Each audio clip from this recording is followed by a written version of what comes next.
Hey, I'm Travis. And I'm Adele, and our channel is all about helping couples in all seasons of marriage. We hope you enjoy our channel and follow along this journey. Welcome back to our channel. Today's video is an interview by Unrelenting Pursuit Podcast highlighting several parts of our story. Be sure and check out their podcast by scanning the QR provided. Thanks for watching.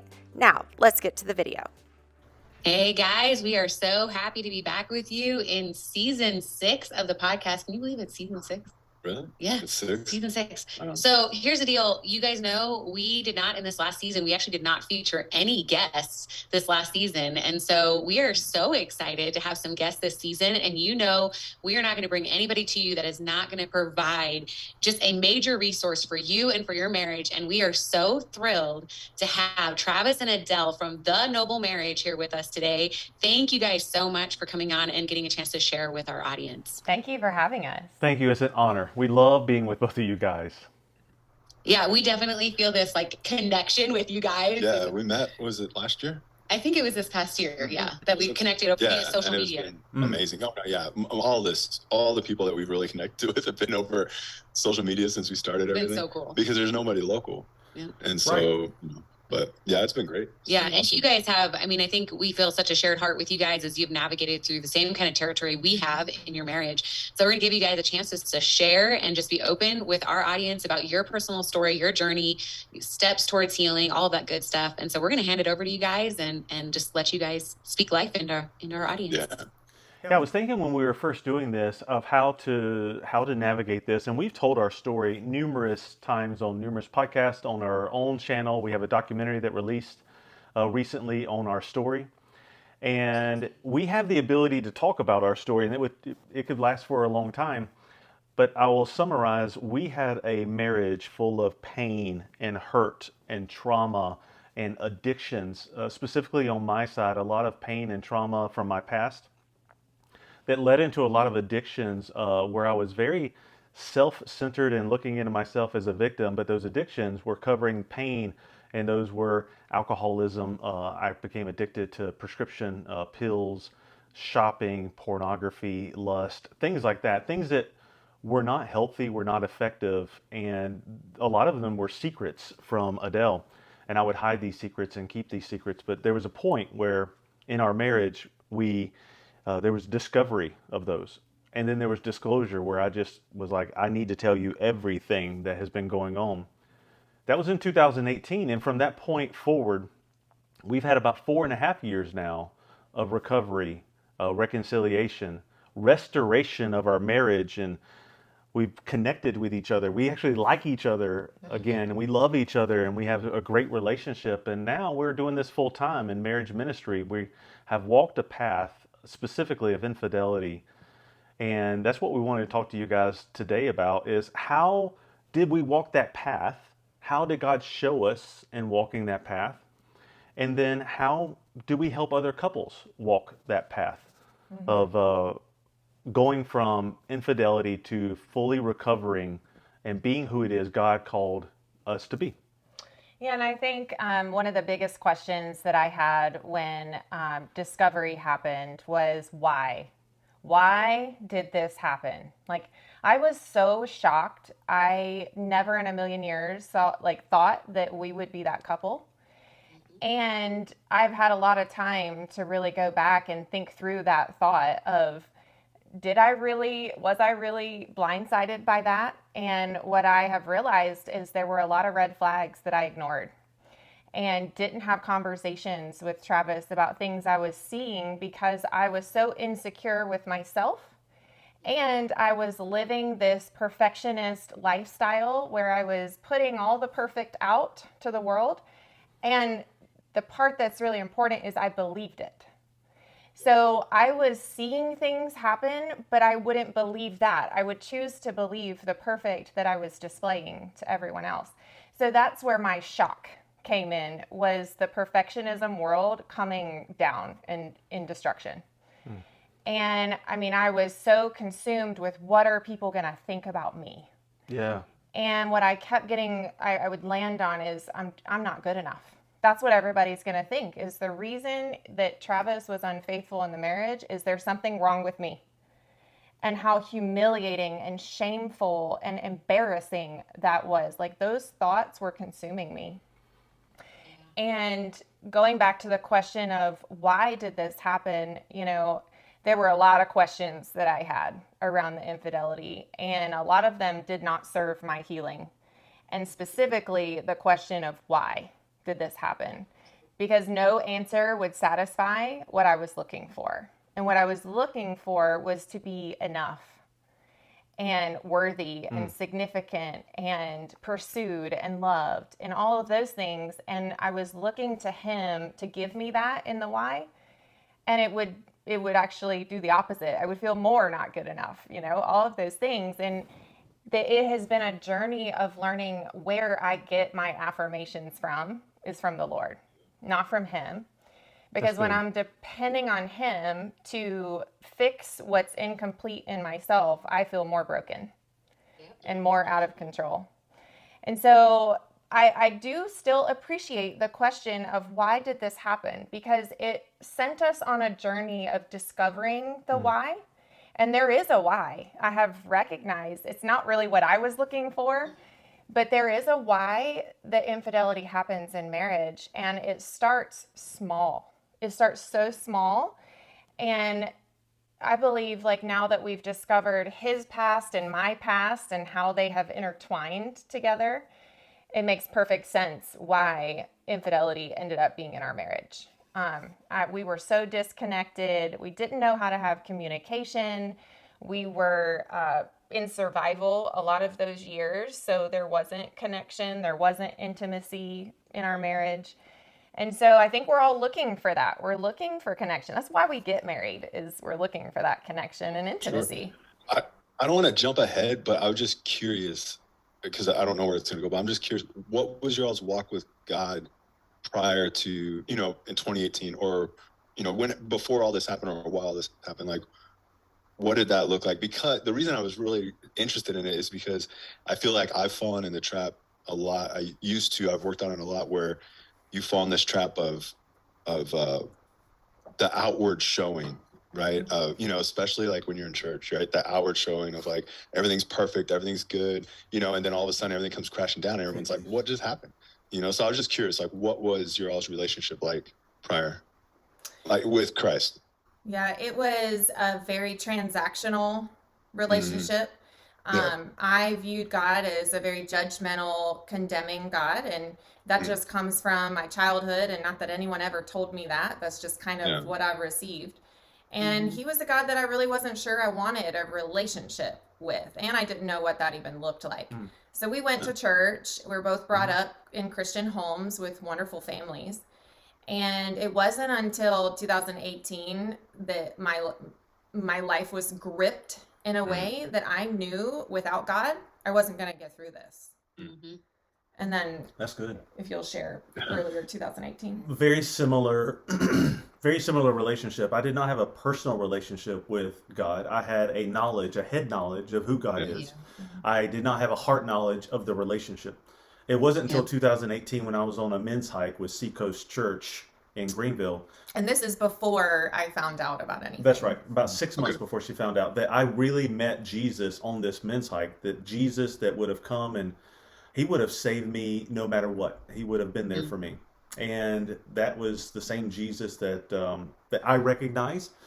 And I was able to have a full relationship with him at the beginning of 2018, before the discovery. And I am very, very grateful for that, because it gave us, we had so much pain in the first part of our marriage with addictions. And he went to rehab in 2017. So he was clean and sober. And I was getting to know this man really for the first time. So when he found Jesus, it was like a transformation in him. And I was actually falling in love with him again, because there wasn't love there. I didn't love him. And I had shared that with my therapist, and I didn't know what I was going to do about that. I mean, that's a miserable place to be. So the Lord allowed him to really find God before I found out, because had that not happened the way it did, I might have checked out. I really don't know what I would have done. so I'm just grateful the way that it happened, because it allowed me to ground myself, because I was watching him ground his life in the Lord for the first time. And that was very attractive to me. We fell in love for 6 months, and it was the best 6 months of our, like, that time frame in our marriage. And then I found out in October. And so I was so angry with God that why now? Why, when I'm back in love with him, would you allow this to happen? Because it wasn't an ongoing infidelity. There had been a 5-year gap. And so I was like, I could have found out about this earlier and I could have dealt with it then, but I would have left. I wouldn't have stuck it out. I was going to say, I could have left then. Come on. Exactly. That was kind of my thoughts with God. But I felt God, I felt his presence in a way around that discovery that I'd never experienced. Like, he drew so close to my broken heart. And walking through the pain of betrayal and infidelity is not like anything else I have ever been through. It is such a gut-wrenching, heart, deep, deep pain that's there. And I knew that without God, I could not walk this road. Yeah. Because it was much easier for me, seemed like much easier to walk away than to actually walk through it, through that pain. Yeah. I relate to so much of what you're saying in your story, and the recognition of needing Jesus, and even in the recognition of God's timing in revelation when it comes to walking that story out. Because I remember even in our own journey, I felt like it was layers and layers of things being revealed. And it frustrated me so much, because I was just like, I want to know truth. I want to know it all right now. And recognizing God's mercy, looking back, God's timing, looking back and seeing that his placement of those things was so perfectly timed, because I could only endure so much. He was sustaining me through each one of those moments. And just to see how he brought you through this time of recognizing I can love my husband again. Yes. I see that there's a difference and a change in him, and that he has Christ, and it allowed you to hold on. And if, like you said, if you had known years earlier, we'd be looking at a whole different story. Not that God is not a redeemer still, but it's that aspect of knowing his timing is so perfect. Well, you see people in a different light, even in a betrayal, right? Like, you hate it, but you also see God's love. I don't know. It's weird. When I'm interested in, like, super excited about, because we talked about this before. So when Lisa and I went through our thing, I mean, God's so faithful. That's the only reason we got through it, because we didn't, look for any help, really. We didn't seek anybody professionally or anything like that. Wrong. We just we tell everyone, like, when we coach people, we're like, we did it wrong. Like, that's why we're trying to do this. And so I'm interested to know, like, your all's walk through this. Like, how, like, what do you guys tell people? Because you guys coach people. You guys hope, teach people and provide all these things. This walk of betrayal, like, what is that like? What is walk of healing? The walk of healing and all that. Like, and it's on both sides, right? Because, you have to let go of the shame on one side, and the other side, you have to give this forgiveness that you don't even realize that a human can even give. Yeah. Right? I am so grateful for how the Lord walked us through it, because he literally wrote our course that we teach through walking us through this journey. And so that's actually how we walked through it, is what we teach all of our clients that we work with and couples that are walking through crisis. Because you're right, there's a lot of different layers to this. And, there's a grief, a really deep grief that's happening in the spouse who was betrayed. And there's shame and condemnation in the spouse who betrayed. And the two can't understand each other. Because in my grief, it would trigger his shame. And so there was this cycle going on. And I was praying for, Lord, bring us the right people to walk us through this, because we don't know how. And he did. He literally, 3 days after I found out, he brought Dr. Gary Chapman into our life. Like, the guru of love and marriage. And he taught me what true forgiveness is. And I had never heard what forgiveness really was. I thought forgiveness was earned. It's something that you have to prove that you're going to be different in order for forgiveness to happen. She had a long list she had written out that I needed to accomplish in order to receive forgiveness from her. And I was very verbal about that. I was like, if you think I'm forgiving you before these things happen, you can forget it. Yeah. And I felt like it was a punishment for him in not forgiving. But what he said to me was that forgiveness is not for him, it's for me. And when I forgive, it will allow me to heal. And so I also saw that it was God's gift to me is forgiveness. Like I get it freely. And so who am I to deny him forgiveness when he truly was remorseful and repentant of it? And I know not every marriage, the spouse is remorseful. And I think that forgiveness still applies there. It's still so important because it blocks forgiveness for me and it blocks my ability to heal if I don't forgive. And so I chose very early on. It wasn't like forgiveness happened right then. It was a process. But I chose that I was going to do it, and my heart shifted in those first 3 days. And I even told him, I was like, I don't know what's happening, but I know I'm going to forgive you. And I was shocked that I said that. But it had everything to do with him. And then you found the intensive. Yeah, I was able to find Focus on the Family, Hope Restored Intensive. It's a 4-day intensive with 5 couples total, where we're able to share and be able to get healing over things in our past and things that we're going through in our relationship, how to have good communication and conversation around ourselves. One of the main things that I learned, there's several main things I learned in what we teach now. One is I need to create emotional safety. I need to be able to hear her and listen to her talk without judgment. I need to be able to, whatever you have to say is important because what you're saying matters. Empathy is what needs to be created. And Dr. Sean Stover has a great quote about empathy. It is, you're hurting and that matters to me.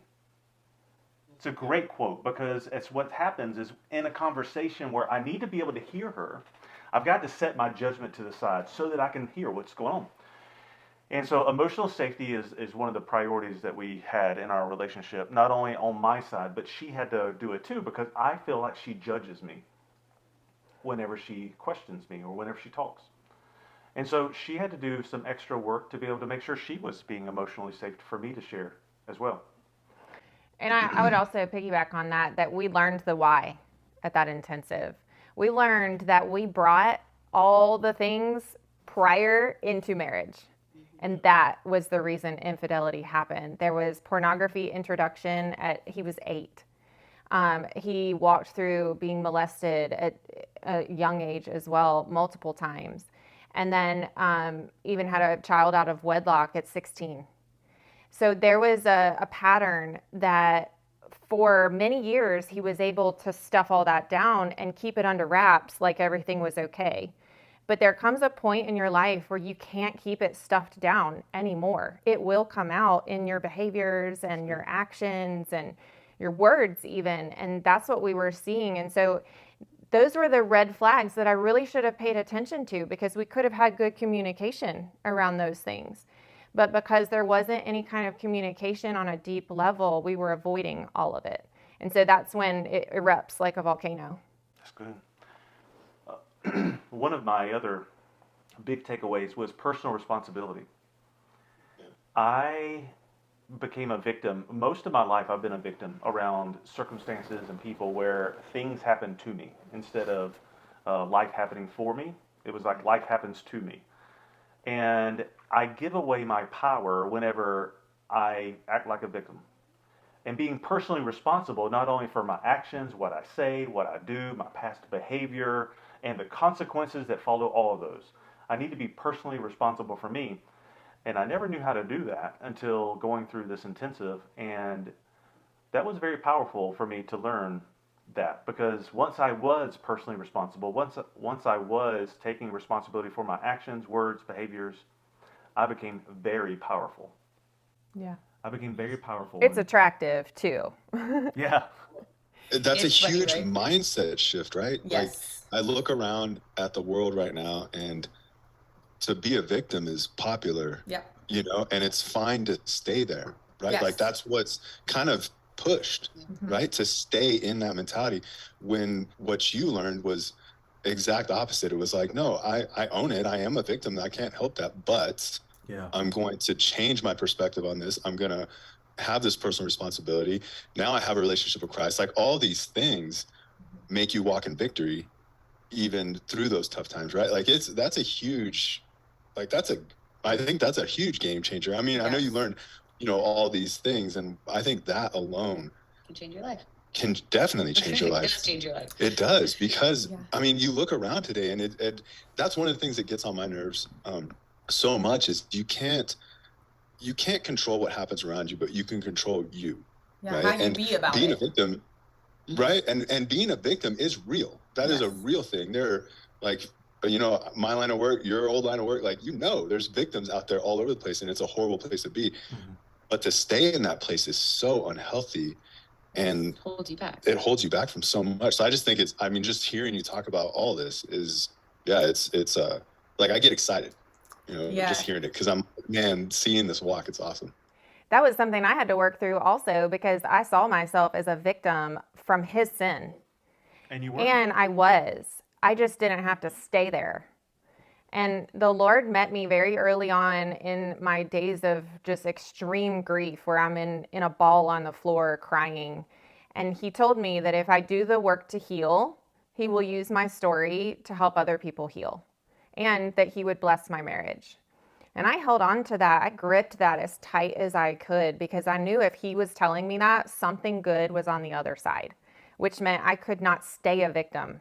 I had to pull myself out of that and actually walk through it. And one of the things that we really have seen with couples is a lot of times the betrayer, now that the secrets are out, they're kind of walking in this freedom, right? They're like, whew, I just dumped all of that weight. Yes, because it's heavy. Mhm.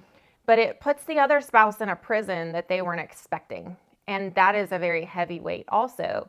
So what we have seen is the betrayer is like, this is your journey of healing.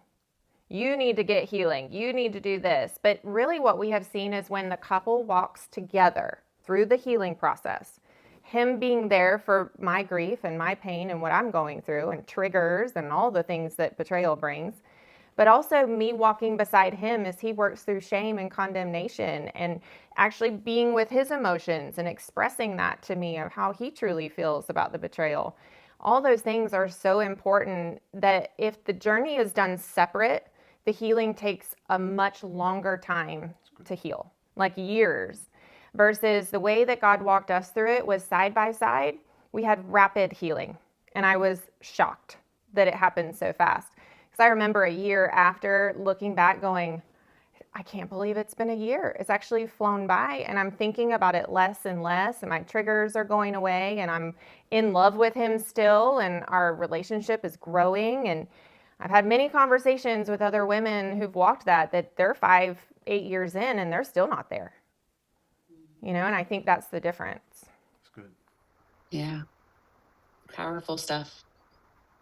Thank you. I love just how God just comes in such a beautiful way, that in our worst circumstances, in our worst pain, our worst shame, and he just comes in and brings such a healing balm when we completely lean into him and allow him into those spaces that often we want to keep him away from. Yes. It's like these areas that we try to self-protect or self-heal, or we go and try to find any other avenue. So this happened 2018, 2019. You're like, man, this year's flown by, this incredible healing's happened. When did you guys start this ministry? 2021. Like, how soon? So God called Okay. us to marriage ministry in March of 2021, and we were fully healed at that time. Wow. No, that's amazing. Yeah. Yeah. It just shows you how open you guys were to allowing God to come into those places. Yes. And to really walk it through. Because a lot of times what it is people do hold on to the root of something, and it's like either that victim mentality or your past, or, this what we hear so often in couples is this fair factor, right? Like, it's not fair that this person gets to walk this way, or it's not fair that you're getting to do this. And we hold on to pieces of bitterness, and we hold on to pain, and it holds us back. Yeah. Yes. Well, just like Lisa's saying, and you kind of hit on it too.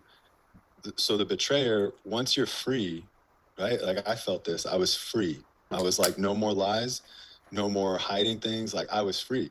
And so there was this huge weight that was lifted off of me, that I didn't have to worry about, is she going to see something on my phone? Is she going to find something out? I didn't have to worry about anything, or keeping track of lies or whatever it was. Like, it was all freeing. And we even have a story that she was triggered once, and she got so mad at me, and I was okay. And I was like, I'm going to let her go through this. I'm reassuring her, but I'm going to let her go through this because I got it. I understood why, because of past hurts and all these things. But walking in that freedom, I've never even looked at it as how hard it is for the betrayed to see that. And then you see that. And then what else happens is when that betrayed says something, then I know for years I fought shame. Yeah. And so like something would happen or something would be said, maybe not even maliciously, just said. And then all of a sudden I'd feel horrible, like, and I'd feel like I have to punish myself. Like going through these weird cycles. Did that happen with you guys? Like as you were walking through this? Yeah, I would say the Lord showed me that this was more of a spiritual battle than anything else. Because the enemy, not only was he getting into our marriage through infidelity, but now, even though all of that was out in the open, now he was still using that betrayal to bring up old feelings of shame and condemnation. And he loves nothing more than to keep couples stuck in that place. And the Lord showed me that. So we started fighting different. I started to see him as a teammate. And we're fighting evil. We are fighting darkness of this world, not each other. Like we both want to be together. We want this marriage to work. That's good. So it's still very challenging because when a trigger would come up, it would feel like I was walking right through the betrayal all over again. There's no differentiation. Is that a word? I think it's good. There was no separation. For my mind to know, is this happening now or is this in the past? Because it all feels now. And so it would automatically bring up for him, look what you did to me. Mm-hmm. But it was something that I couldn't just not have triggers. Like they were coming out of nowhere all the time. So that's why I feel like it's just so important that couples walk this journey together, like so that he could support me in that, really hear me, and my triggers would just pass through and I was able to process them. So I wasn't having reoccurring triggers constantly. If that makes sense. If you add anything. And your reaction matters so much there, which is what I think I value so much in the idea of as soon as Brad let go of the defensive piece, yes, right? As soon as it was, and you mentioned, Travis, this ability to have empathy and how important that is when you're dealing with this type of situation and this type of pain, especially when someone's pain reminds you of shame, right? And so when you can own yourself, right? And then you have the ability to listen and not then respond in a defensive manner. It does facilitate healing. Mm-hmm. What I've found, and again, like we didn't find any help, we prayed and we found an amazing church and we had pastoral counseling and all that, but we didn't go and seek, anything professional. And I'm sure there was stuff out there at this time, this was in 2011, 2012. So I'm sure stuff was out there this time, but we weren't seeking for it. But when I learned the hard way was as soon as I let go of being defensive because it wasn't even that I was hiding anything. I think at the beginning of all this healing was everything's out. I'm walking in victory, right? Like I'm doing my thing now. I'm prioritizing. See, I make up words all the time. Prioritizing the Lord. I'm doing all these things. And I would feel hurt if Lisa said something that I'm like, if I triggered her and she said something, I'd feel hurt. Like, I don't even know what I'm doing. Like, and then I would kind of get in this defensive posture. Then I started to grow. And when I started to learn, like, you know what, it's not even that big of a deal. I'm having to have more empathy. I'm having to look at it from her point of view. And it's not that she doesn't trust me. It's that something happened and it brought her back to the time that she found out. And so then I needed to learn, like, hey, I want to be reassuring to you, but I'm not going to be defensive. And I mean, the first time that really did occur, she hung up on me and would not answer the phone. And I was deployed. And so I couldn't just real Christian, Yeah. For sure. But I couldn't, I just would keep texting her and kept trying to call her. But during the whole time, I wasn't defensive. I was super concerned because I was like, no, I want you to, don't think this is a break in trust, kind of deal. So that was for me, it wasn't hard. It was long in learning. Yeah. Right. I didn't realize I needed to not be defensive. I thought I was so used to being defensive because I was hiding everything and I was walking in this, this other path that I was doing. So I think that's a huge thing that, you guys learned quickly. Like you learned very quickly. All these things, that's what's amazing with your story when we've talked to you guys before, not, recording when we first met, is how quickly everything happened. I mean, in our lives, man, that was 2011. And we didn't start, we were doing marriage things at our church, but we didn't go full blown into stepping in faith in what God wants us to do till 2020. Mm-hmm. And having like that stirring in 2019, it's almost like that whole thing of like being obedient in God. And that's where you guys were, right? Like, I tell my kids all the time, there's a difference. It's in obedience and delayed obedience, right? Delayed obedience is disobedience, right? Go take out the trash, please. Okay, Dad. Doesn't do it, says he's going to do it, doesn't do it. And it's like, and then does it 20 minutes later. And it's like, hey, dude, I asked you right now, and I look at that, even in our point of view, like I felt stirring on to reach people, to give hope to people, to help people understand that there's hope through this, right? Mm-hmm. And I never really did it. One, I was like, I don't even know how to do it. Two, nervous.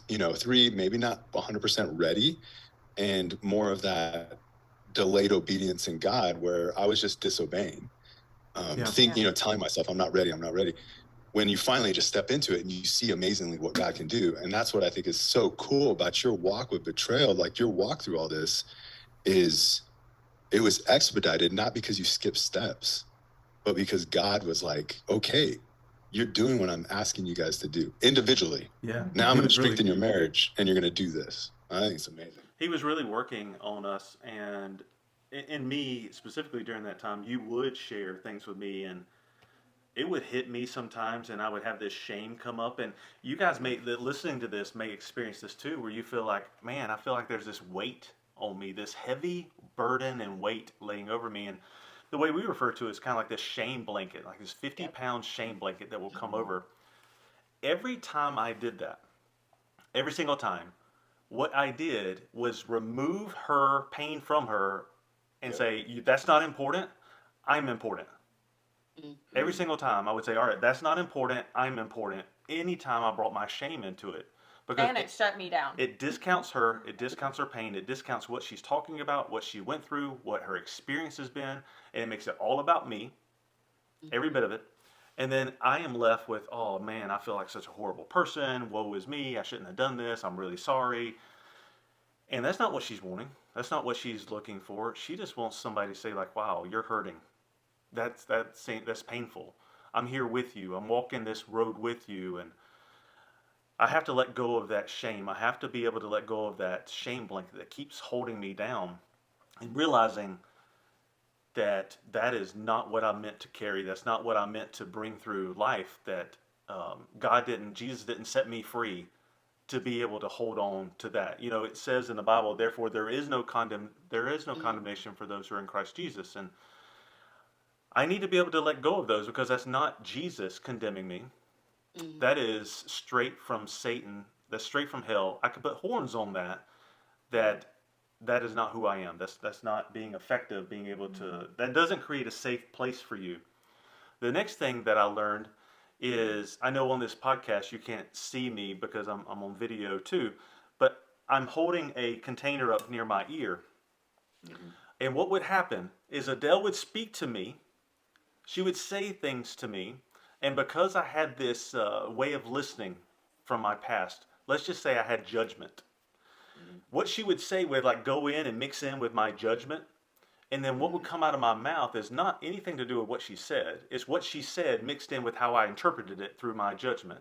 And then my response back to her sometimes didn't make sense at all. Sometimes was hurtful for her, because it had nothing to do really with what she was saying, because I didn't clear my listening out to be able to listen to what she was actually saying. I had judgment, or I'm not good enough, or had shame, or I had something there that was stopping me from being able to hear her effectively. And I had to let that go. Yeah, and when he let that go was when my healing took off. Mm-hmm. Because I was actually able to process what I was feeling in a safe place where I felt validated and understood. And that shifted our healing in a major way. And I also believe that's why it was so rapid, because I ended up with a spine surgery that had me in the home for 3 months with him right after discovery. I didn't think it was good timing, but I see why God did that, because we sat and talked all day while Haven was at school, every day, processing. And I worked through so much in that 3 months that then I was able to start working on me and how can I show up better to this marriage. It wasn't all him. I had my own faults that added to everything.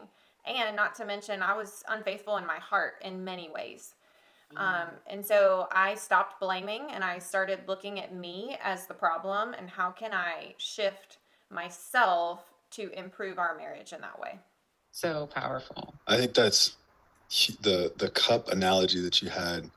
I think it's a great analogy, because everyone you talk to, if you've had a relationship with them on any level, you have a filter.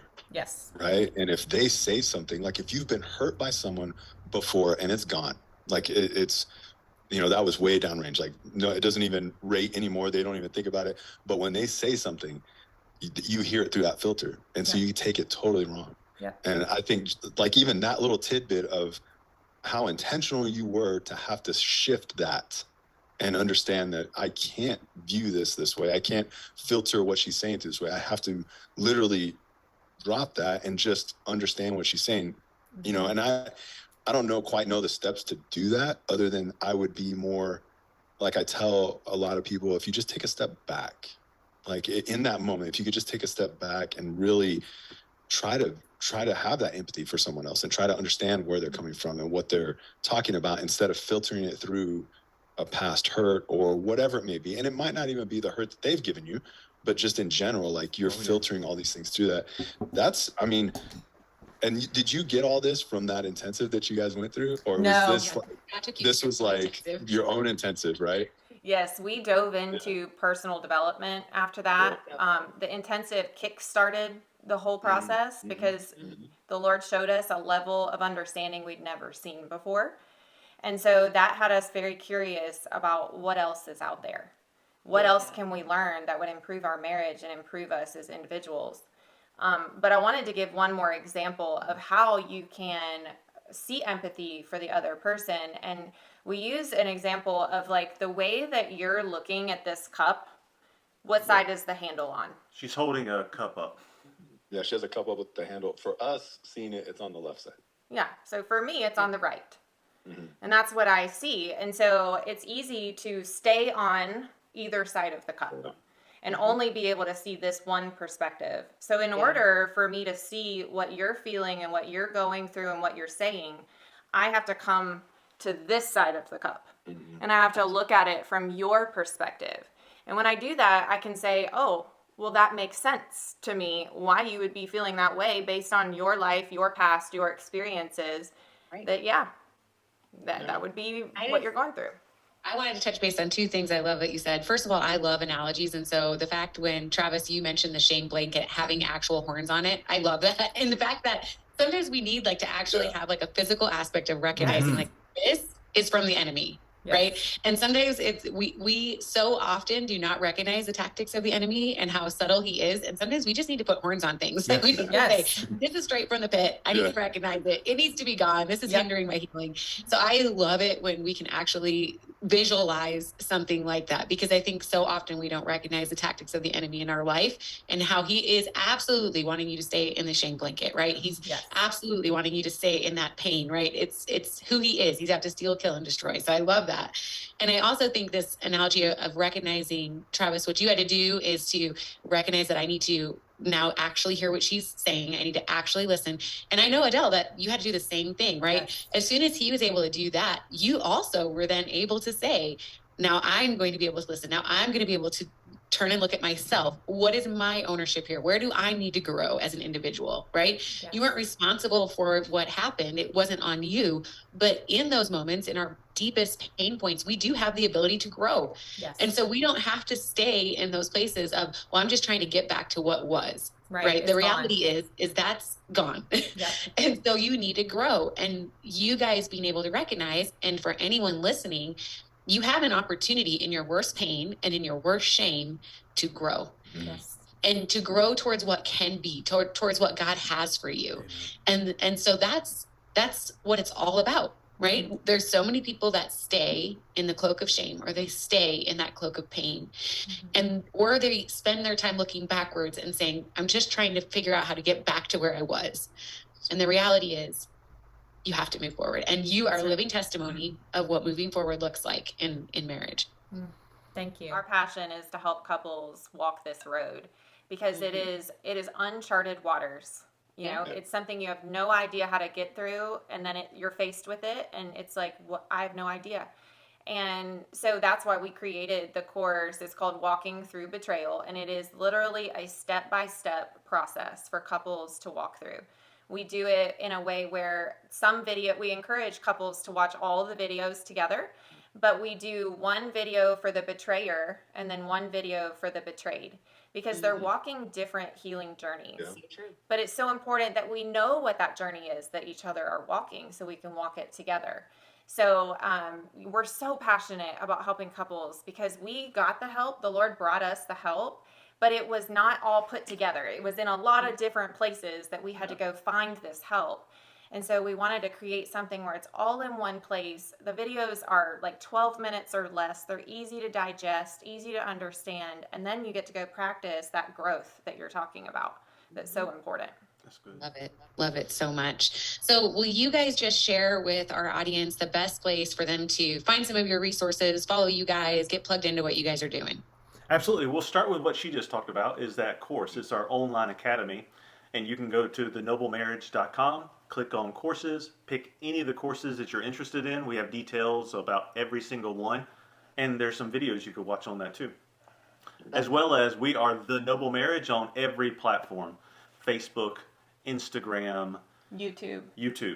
Yeah, definitely go check out our YouTube channel. We Please have subscribe. free resources. Hold on. It makes me happy when you subscribe. Go ahead.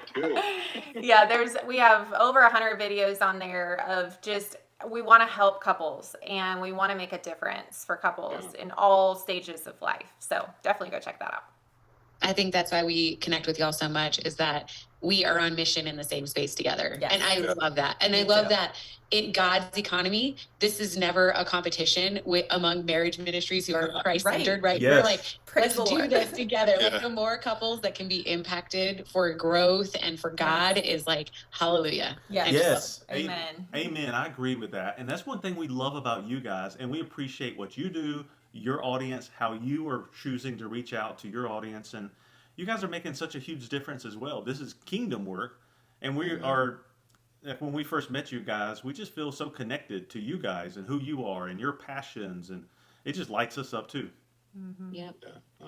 I'm hoping I need to learn the YouTube realm. Yeah. Like that's the next step for over here. I need to figure that out. Yeah, we got that. We're going to have a whole little thing with that. Well, thank you guys so much for just taking the time to speak your experience and just sharing how healing is possible, growth is possible, restoration is God's business, right? That's right. We love getting a chance to share that with. Go check with these our guys out. listeners. Subscribe. Hit the subscribe. Like Makes me happy. Exactly. Make Travis happy, okay? All right, thank you guys so much. Thanks for having us.